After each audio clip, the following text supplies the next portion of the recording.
Welcome বন্ধুরা মৌসুমী দ্বীপ part 2 এ। বন্ধুরা কালকে পাম্প থেকে নিজেদের মধ্যে তেল ভরার পরে আমরা যেখানে এসে আড্ডা দিচ্ছিলাম সেইখানকার একটা ভিডিও দেখো। DJ Caleo, DJ Raulito, con fuerza muchachos.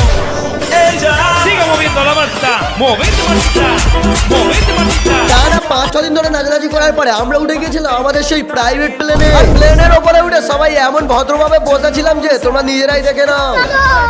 চল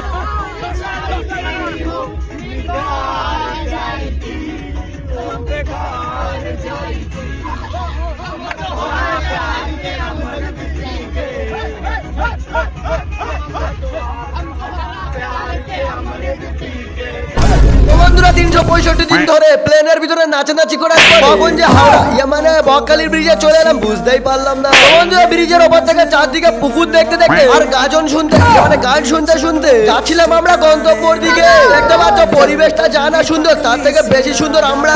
এইভাবে নিজেদেরকে মিথ্যা নাম করতে করতে চলে এলাম পুকুরের ঘাটে। এখান থেকে আমরা কাগজের নৌকা চড়ে পৃথিবীর এই দিক থেকে ওই দিকে চলে যাব। সবাই ঘাটে নেমে যাওয়ার পরে আমার দুটো শত্রু যারা কিনা ঘর থেকে ছায়া আর বেলা কুচকুচ পড়ে এসেছিল এবার তারা নামলো মাঠে মানে ঘাটে। আর কি বন্ধুরা হালকা নৌকায় ভারী বন্ধুগুলো উঠে গিয়ে সবাই দেখি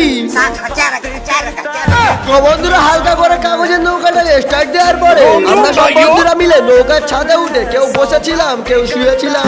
হালকা কাগজের নৌকায় ভারী বন্ধুরা মিলে শুয়ে বসে পুকুর পার করছিলাম আর চারিদিকের ইতিহাস মানে পরিবেশ দেখছিলাম আর কি বন্ধুরা।